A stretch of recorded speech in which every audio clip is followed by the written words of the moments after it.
Мен Батыс Қазақстан облысы Бөрлі ауданы Ақсай қаласының номері 5 жалпы орта білім беретін мектебінің 10-ғы сынып оқушысы Байгабулова Аруна. Менің отаным, менің бастамам республикалық шығармашылық жобалар байқауының қатысушысымын. Қазақстанның 7 кереметі номинациясы бойынша Батыс Қазақстан облысы Бөрлі жерінде орналасқан Қырық-оба кешенін ұсынамын. Әлемдегі ең биік археологиялық қорғандар Қазақстан аумағында орналасқан. Саурамат дәуіріндегі бұл таңғажайып ескерткіш Қырық-оба деп аталады. Қырық-оба қорғандары Египет пирамидаларының замандастары болып табылады және бүкіл әлем ғалымдарының назарын аударады. Бұл қорғандар патша деп аталады. Өйткені қорғанның биіктігі де сол жерден табылған алтын және күміс зергерлік бұйымдар, ыдыс аяқтар және басқа да ыдыс аяқтар мұнда патша өлетін жерлегендігін көрсетеді. Қорған кешені Батыс Қазақстан облысы Бөрлі ауданының аумағында Алғабас кентінен 5 км қашықтықта су бөлетін үстіртте орналасқан. Ол кең жолақпен ондаған шақырымға созылған бірнеше оңдаған ірі жер қорғандарынан тұрады.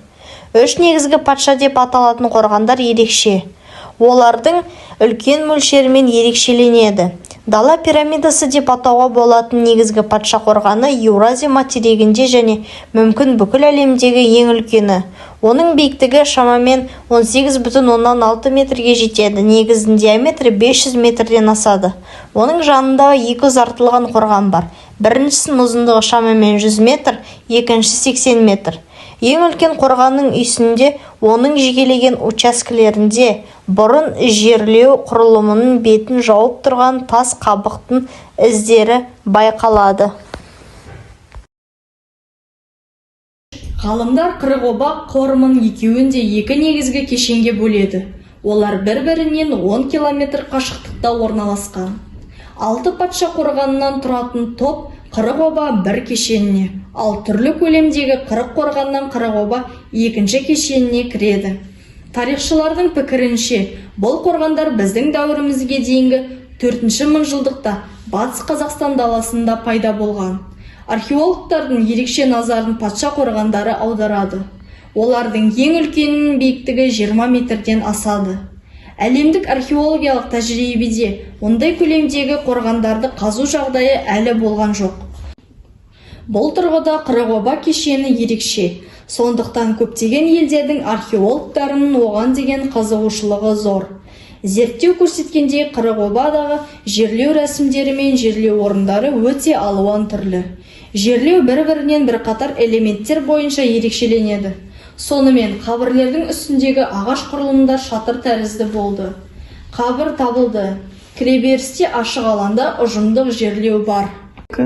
Қырық-обадағы 3 жылдық қазба жұмыстары нәтижесінде археологтардың тұжырымы осы уақытқа дейін қорғандар деп саналған қорғандар шын мәнінде алып сәулет құрылыстарының кесенелердің қирандылары болып табылады. Алғашқы олжа тас құрбандық үстелі болды.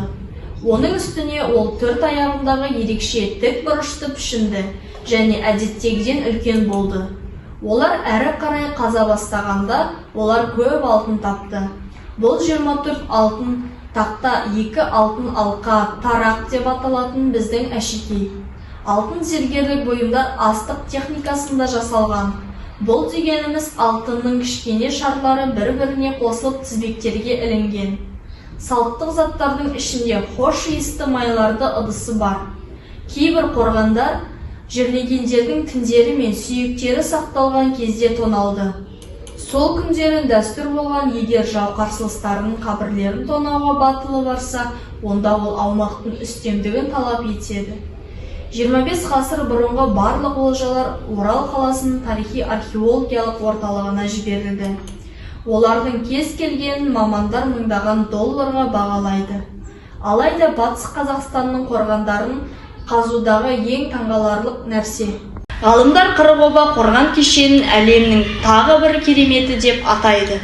Олардың көшпелілігі ашық аспан астындағы тарихи мәдени және табиғи ландшафттық мұражай қорық дала пирамидасын құру идеясын алға тартады.